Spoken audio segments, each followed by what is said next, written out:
बिस्मिल्लाहिर्रहमानिर्रहीम। अस्सलाम वालेकुम। आप देख रहे हैं न्यूज़ 360। मैं हूं आपका मेज़बान शहरियार सिद्दीकी। नाज़रीन, इस वक्त मैं सिटी कोर्ट कराची में मौजूद हूं। आज हमारे साथ यहां पर रुकैया खातून मौजूद हैं, जिनके मुताबिक ये बताया जा रहा है कि ये पेशेंट केयर का काम करती थी क्लिफ्टन के एक अपार्टमेंट में, जहां पर ईता शेख नामी एक शख्स की जानिब से इनको मुबैना तौर पर ज़्यादती का निशाना बनाया गया और उसके बाद अब इनका जो केस है वो सिटी कोर्ट कराची में ज़ेर समात है। क्या इस दुखियारी औरत की कहानी है, इनसे बात करते हैं। रुकैया खातून हमारे साथ इस वक्त सिटी कोर्ट कराची में मौजूद है, उनसे बात करते हैं। हमारे साथ आइएगा। मेरा नाम रुकैया सुरैया है। आज से 2 साल पहले मैं ईसा शेख के घर में काम करती थी। उसकी पेशेंट बहन का ख्याल रखती थी। उसकी पेशेंट बहन का बहुत हालत ख़राब थी, ना उठ सकती थी, ना बैठ सकती, ना बोल सकती थी। बहुत तबीयत ख़राब थी उसकी, मैं ही उसकी देखभाल करती थी। इस तरह मेरा डिवोर्स का केस भी चल रहा था कोर्ट, सिटी कोर्ट में। ये बंदा ईसा शेख मेरे पीछे पड़ा हुआ था। मुझे फंसाने के चक्कर में, मैं इसके चक्कर में नहीं आई। बहाने बहाने से रात को देर से बुलाना कमरे में के शराब की बोतल गिर गई, शराबी है, नशाई है, जुआरी है, आवारा है। घर में इसकी बहन थी, इसका चाचा था, इसकी फूफी थी। वो तीनों ही पेट पर थे। फूफी का इंतकाल हो गया मेरे आने के 15 दिन बाद। फिर कोई भी घर में नहीं था, सिर्फ एक लड़का था जो चाचा का ख्याल रखता था। घर में मैं अकेली और उसकी बहन थी। रात को देर से आना, खाना मांगना, तरह तरह से इसने मुझे फंसाने की पूरी कोशिश की। मैं इसके चक्कर में नहीं आई। मुझे डिवोर्स हो गया। इसने मुझे कहा कि तुम मेरे साथ निकाह कर लो। मैंने निकाह कर लिया, लेकिन कह रहा था कि ये राज ही रहे, क्योंकि आप एक मेड हो, मैं एक मालिक हूँ, मैं खुद ही हैंडल कर दूंगा। वक्त के साथ साथ हुआ ये कि 1 साल बाद इसकी बहन मर गई। अब ये किस बिना पर मुझे रखे? दुनिया इसको क्या बोलेगी, क्यों रखा हुआ है तुमने औरत को? कोई वजह नहीं थी। इसलिए इसने मुझे बहन के मरने के 3 दिन बाद घर से निकाल दिया, वो भी रात के वक्त। उसको पता भी था मेरा घर में यहाँ कोई नहीं है शहर में, फिर भी इसने मुझे निकाल दिया। मेरा कुछ सामान भी रहता था उसके घर में, पैसे वो भी नहीं उठाने दिया। अपने दोस्तों से मिलके मुझे टॉर्चर कर रहा था कि मैं पुलिस को बुलाऊंगा अगर नहीं गई तो। इस तरह मैं चली गई। मैंने कहा अब इसकी इज्जत का सवाल है, मैं क्या उसको बोलूं कि तुम्हारी बीवी हूँ, कहाँ जाऊं मैं? कम से कम अपनी इज्जत का तो ख्याल रखो। लेकिन उसने इतना मुझे टॉर्चर किया और मैं निकल गई। उसके बाद मेरा सामान और पैसे थे इसके पास, 22,000 थे मेरे तनख्वाह के, और इसने मोबाइल तोड़ा जिसमें सबूत थे हमारे झगड़े की, हमारी शादी की। उसने इस वजह से तोड़ दिया कि मेरे पास कोई सबूत ना रहे। निकाहनामा भी इसने जला दिया। इसको अपनी इज्जत की पड़ी हुई है, मेरी इज्जत का कोई नहीं इसको। अब कहता है मैं दुनिया को बोलूंगा कि तू 2 नंबर है, साबित तो करो पहले। छुप छुप के फिर मुझे बुलाने लगा। कुछ महीनों बाद मैंने सामान के लिए फोन किया तो कहने लगा अच्छा ठीक है आ जाना।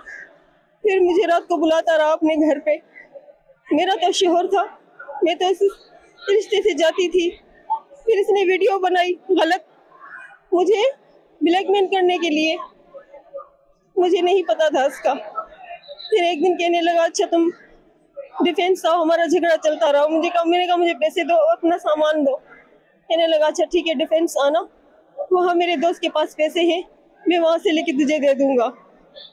डिफेंस बुलाकर गाड़ी में बिठाकर मेरे साथ इसने फिर लड़ाई झगड़ा किया, टॉर्चर किया कि तुम अगर राज खोलोगी तो मैं तेरी बेटी के साथ करूँगा। गाड़ी में भी इसने मेरे साथ जाती की। हाँ मेरा शोहर है, कोई गुनाह नहीं है, लेकिन माने तो सही, इस बात को तस्लीम क्यों नहीं कर रहा? इस तमाम दरवाजे के खिलाफ आपने मैं आई कोर्ट आई इंसाफ के लिए। मैं उसी हालत में डिफेंस, उसी हालत में दरक्षा थाने गई। 18 अक्टूबर की बात है ये। मैं गई, उन लोगों ने मेरी FIR नहीं ली, बयान नहीं लिया कि हम कुछ नहीं कर सकते, उठ के लिफ्टन रहता है अब वहाँ जाए। अब रात के वक्त मेरी हालत भी खराब थी, इसने मुझे मारा भी था, खून निकल रहा था मेरे मुंह से। उसी हालत में मैं गई, इसको अपनी इज्जत की फिक्र थी, ये डर जाएगी, अब इस अपनी बेटी की धमकियां दूंगा और डर जाएगी और मेरा राज नहीं खोलेगी। लेकिन मैं तो बताऊंगी दुनिया को, अब इसकी गर्लफ्रेंड मुझे धमकियां दे रही है। उसको पता है कि मेरा और उसका क्या रिश्ता है, ना वो हमारे बीच में थी ना उसको कोई हक। मैंने कहा आपका कोई वास्ता नहीं है हमारे झगड़े से, आप होती कौन है? कह रही थी कि मैं तुम्हारे पीछे बंदे छोड़े हुए, तुम्हें नहीं पता मैं क्या कर सकती हूँ। उसकी गर्लफ्रेंड है, उनका चक्कर मेरे भी आने से पहले ही था, लेकिन मेरा तो उनसे कोई मतलब नहीं है। फोन किया, मैसेज किए कि हम ये कर लेंगे वो कर लेंगे अगर तुमने इसको बदनाम किया। मैं तो करूंगी, मुझे कोर्ट ने इंसाफ नहीं दिया, हम मीडिया तक जाऊंगी, दुनिया को बताऊंगी कि इस शख्स का साथ मेरे साथ क्या रिश्ता था और क्या क्या किया इसने। बहुत लड़ाई करता था मुझसे, शराब पी के आता था रात को देर देर से। क्या बताऊं आप लोगों को, कितने जुल्म किए इसने मेरे साथ। लेकिन अब मान तो सही कि मैं तुम्हारी बीवी हूँ, तुझे अपनी इज्जत की पड़ी हुई है। क्यों उस वक्त ख्याल नहीं आया था? उनकी तरफ से क्या कहा जा रहा है आपके पापा शोर की तरफ से कि बेटी को नुकसान पहुंचाने की कोशिश की जा रही है? मैं तुम्हारी बेटी को अगवा करवाऊंगा, तुम नहीं जानती मैं क्या कर सकता हूँ अगर तुमने मेरा राज ये खोला तो। मैंने कहा ठीक है मैं खोलूंगी, मैं अब नहीं डरूंगी तुमसे, बहुत हो गया। मेरे शौहर हो तो मानो, तस्लीम करो, नहीं तो फिर रेप के केस में जेल जाओ, सजा काटो।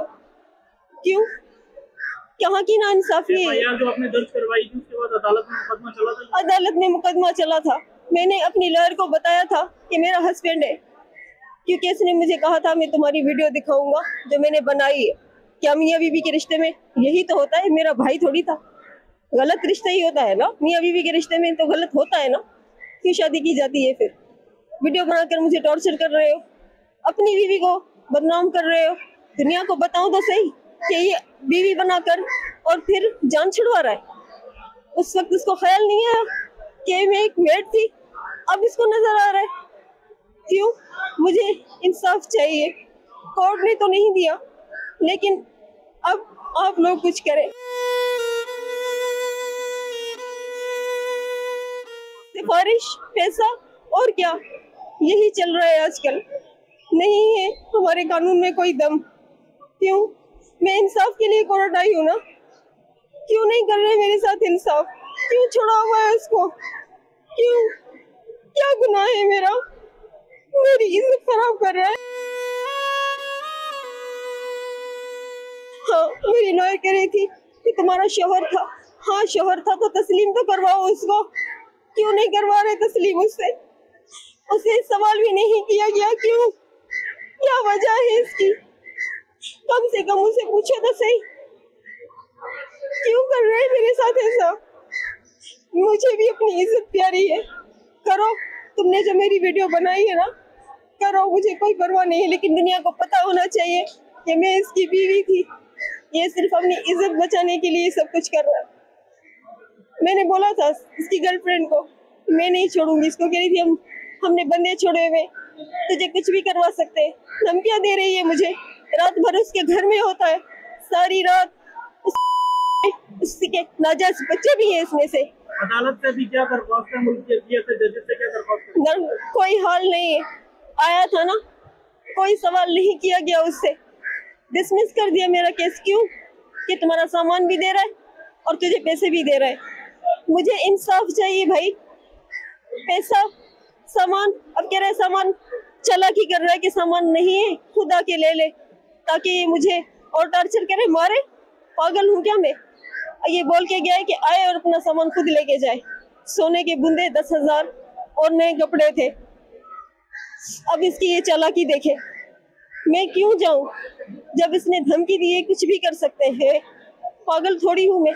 दोनों मिलकर, इसकी गर्लफ्रेंड महनाज नाम है उसका, वही रहती है डिफेंस में, उसके घर रात रात भर जाता है और उसके नाजायज बच्चे उसने उसको उससे बाद में फंसाया हुआ है।